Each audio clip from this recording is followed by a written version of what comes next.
அத்தியாயம் 14. தோழமை கட்சிகளின் கூட்டம்.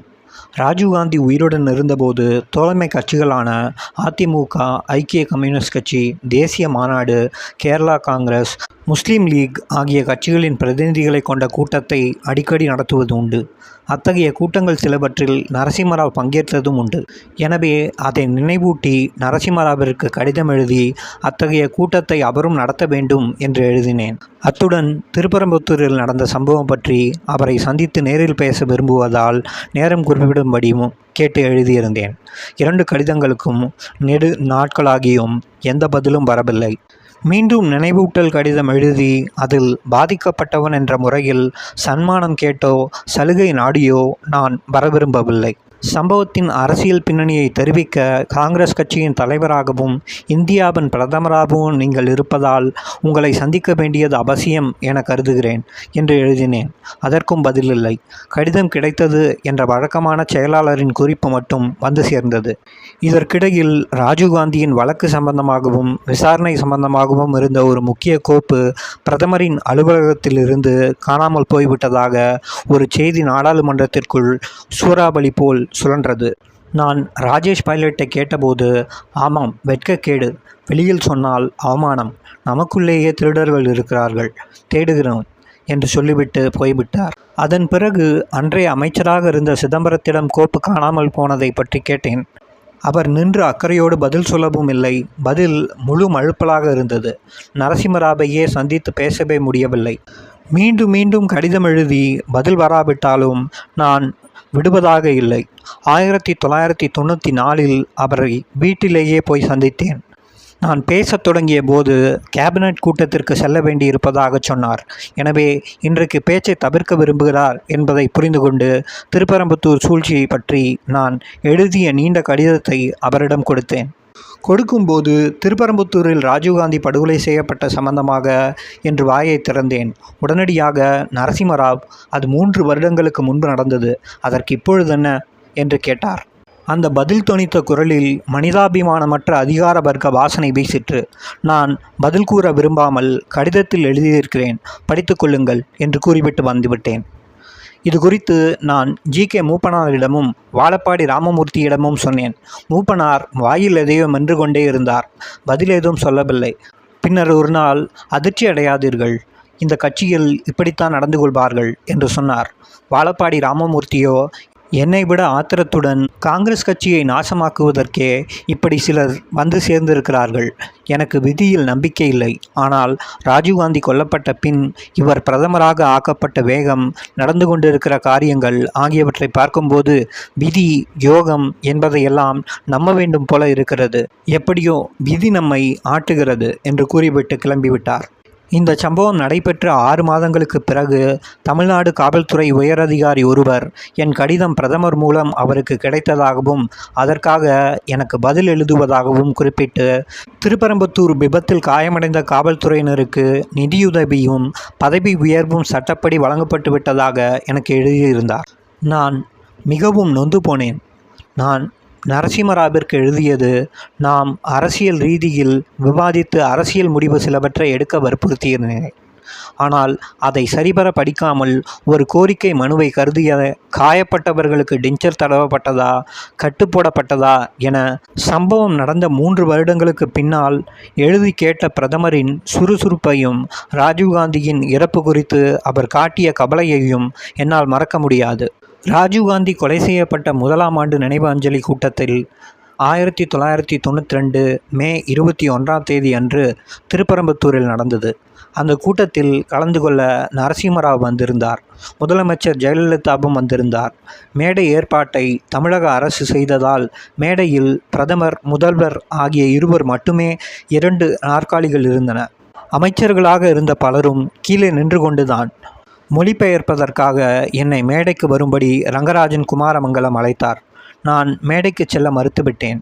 பிரதமர் பேசுகிற பொழுது வருகிறேன், இப்போதே வந்து கொலுமொம்மையாக நிற்க வேண்டாம் என கூறிவிட்டேன். பின்னர் பிரதமர் பேசத் தொடங்கிய போது மேடைக்கு போனேன்.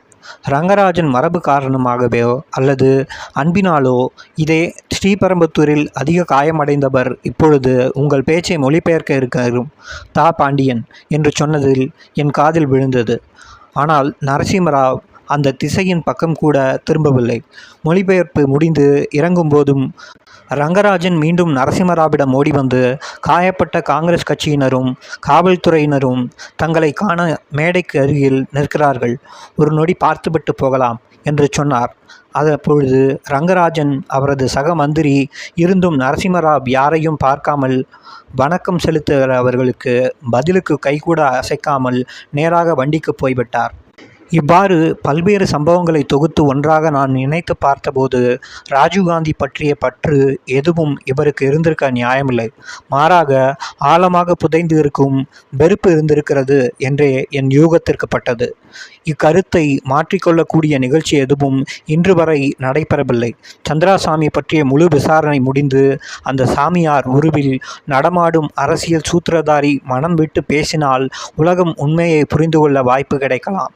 காங்கிரஸ் கட்சியை பொறுத்தவரையில் யாராவது பதவி பொறுப்பிற்கு வந்துவிட்டால் அவர்கள் மூலம் பதவியை பெற முடியும் என்ற அதிகார சூழ்நிலையும் இருந்ததால் அவர்கள் புகழ்ந்து சூழ்ந்து கொண்டு வலம் வருவதே வழக்கமாக இருக்கிறது. இக்கட்சியின் அண்மை கால முக்கிய அரசியல் பணி என்பது விமான நிலையத்திற்கு போய் திரளாக நின்று திரளாக சேர்ந்து வழி அனுப்புவதும், நள்ளிரவில் விமானம் வந்தாலும் திரண்டு வந்து வரவேற்க வேண்டியது, டெல்லியிலிருந்து சென்னைக்கும் சென்னையிலிருந்து டெல்லிக்கும் செல்கிற ஒருவருக்கு வழி அனுப்பி வரவேற்பு டம்டம் ஏற்பாடு என்பது ஏன் இன்னும் புரியவில்லை.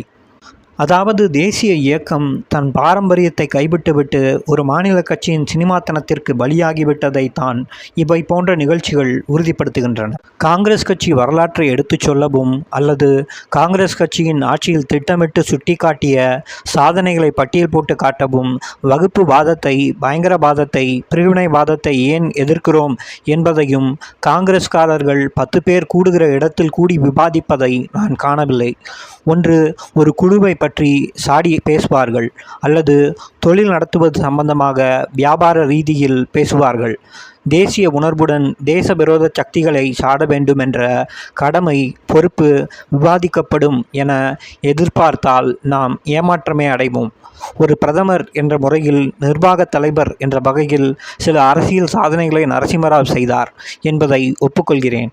பஞ்சாபில் அமைதியை மீட்டது, காஷ்மீர் தேர்தல் நடந்த திட்டமிட்டது, பொருளாதாரத்துறையில் தற்காலிக மேம்பாடு கண்டது, சிறுபான்மை கட்சியை பெரும்பான்மை பெற வைத்தது ஆகியவை சாதாரண வெற்றிகள் அல்ல, மகத்தான சாதனைகள்தான். அவருக்கு மண்டையில் மூளை கூர்மையாக இருந்தது, இன்னும் இருக்கிறது. ஆனால் இதயம் என்பது இருக்கிறதா என்பது ஆராயப்பட வேண்டும். ஆகவேதான் நிர்வாக தலைவர் என்ற முறையில் நெருக்கடிகளை சமாளித்து வழிநடத்த முடிந்த அவரால் கட்சி தலைவர் என்ற முறையில் தானும் தோற்று கட்சியை தோற்கடிக்க அவரே காரணமாகவும் இருந்தார். தமிழகத்தில் 99 பேர் சொன்னதை நிராகரித்து ஒரு ஜோதிடர்களும் அரசியல் புரோக்கர்களும் சொன்ன யோசனைப்படி தேர்தல் உறவை நரசிம்மராவ் முடிவு செய்த பொழுதே அவர் அரசியல் கட்சிகளை நாடுகிற மக்களின் மனமறிந்த அறியக்கூடிய தலைவர் அல்லர் என்பது நிரூபணமாகிவிட்டது. ஒரு நல்ல அரசியல்வாதிக்கு கூர்மையான மூளை, குளுமையான இதயமும் சேர்ந்து இருக்க வேண்டும். இதில் ஒன்று மட்டும் இருந்து ஒன்று இல்லாத போதுதான் கட்சிக்கு அழிவே தொடங்கும். 1991 மேக்கு பின் எத்தனை வருடங்கள் ஓடிவிட்டன? ராஜீவ்காந்தியை கொன்றவன் யார், சதி செய்த கூட்டம் எது என்பதை இதுவரை கண்டுபிடிக்கப்படவில்லை. ஆனால் தலைவர் கொல்லப்பட்டதால் விழுந்த காலி இடத்தில் உட்காரும் வாய்ப்பை பெற்று பிரதமரான நரசிம்மராவும் புதிய பிரதமரை விண்ணளவும் புகழ்ந்து மந்திரிகளாக ஆன தமிழ்நாட்டு பிரதிநிதிகளும் 5 முழு வருடங்கள் நாட்டையே கட்டி ஆளுகிற அதிகாரத்துடன் இருந்தும் தங்களது கட்சியின் ஒப்பற்ற தலைவனை அநியாயமாக கொன்ற அந்த சதிகார கும்பல் எது என்று தெரிந்து கொள்ள அக்கறையே செலுத்தாமல் மாத சம்பளம் வாங்கி 5 ஆண்டு காலத்தையும் முடித்துவிட்ட கோலத்தை நினைக்கிற பொழுது மனம் கொதிக்கிறது. ஒரு தேசிய இயக்கத்தின் வீழ்ச்சிக்கான காரணம் புரிகிறது. ராஜீவ்காந்தியை எதிர்த்த, அவரது திட்டங்களை எதிர்த்த கட்சியுடன் ஒரு நொடி பொழுதில் ஒரு பெரும் பகுதி ஆலிங்கனம் செய்து கொண்ட வேகத்தையும், நிபந்தனைகள் ஏதுமின்றி தொடர்ந்து ஆதரிப்பதும் சுட்டிக்காட்டுவது சிந்திப்பதற்காகத்தான். வகுப்புவாதம் என்ற பேய் டெல்லி கோட்டையில் கதவுகளை தட்டி கொண்டிருந்த நேரம் அது. அதை எதிர்க்க இடதுசாரி கட்சிகளுக்குத்தான் கொள்கை தெளிவும் லட்சிய வெறியும் உண்டு.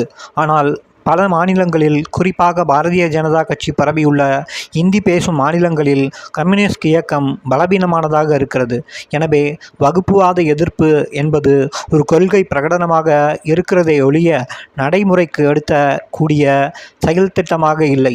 எனவே அதை ஈடுகட்ட என்ன செய்ய வேண்டும் என்பது குறித்து இடதுசாரி கட்சிகள் முடிவு செய்ய வேண்டும்.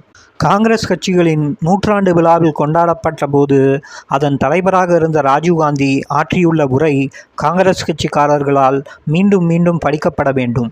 மேலே குறிப்பிடப்படும் அந்த 100ஆண்டு விழா சொற்பொழிவில் காங்கிரஸ் கட்சியின் பலவீனங்கள் அனைத்தையும் சுட்டிக்காட்டியிருந்தார். அரசாங்க திட்டங்கள் மக்களுக்கு போய் சேருவதில்லை என்பதையும் ஒப்புக்கொண்டிருந்தார். அதன் பிறகுதான் எதிர்க்கட்சி தலைவராக இருந்த காலத்தில் இந்திய மக்களை பற்றியும் இடதுசாரி கட்சிகளை பற்றியும் அதிகமாக சிந்திக்க தொடங்கியிருந்தார். துரதிர்ஷ்டவசமாக வளர்ச்சி பெறுவதற்கு முன்பு அவர் மேலும் மேலும் மக்களை பற்றி சிந்திக்கிற, கவலைப்படுகிற தலைவராக வளர்ந்து கொண்டிருந்த காலத்தில் கொல்லப்பட்டு விட்டாரே என்பதுதான் வேதனைக்குரியதாகும். அவரது கொலை பற்றி தொடர்ந்து விசாரணை நடத்தி சதித்திட்டம் போட்ட கும்பலையும் அந்த கொடிய செயலை செய்து முடித்த மனித மிருகங்களையும் கண்டுபிடித்தே ஆக வேண்டும். இந்தியா போன்ற ஒரு பெரிய நாடு அதன் தலைவர் ஒருவரை கொன்ற குற்றவாளிகளை கூட கண்டுபிடிக்க முடியவில்லை என்ற அவப்பெயர் வராமல் பார்த்து கொள்ள வேண்டும். எல்லாவற்றிற்கும் மேலாக இந்திய நாடு சீரழிந்து போகாமல் தடுக்க தேசிய கட்சிகளும் இடதுசாரி கட்சிகளும் ஒத்துழைக்க ஒரு வழி காண வேண்டும். அது கொள்கை திட்ட அடிப்படையில் உருவாக வேண்டும். அத்தியாயம் முற்று.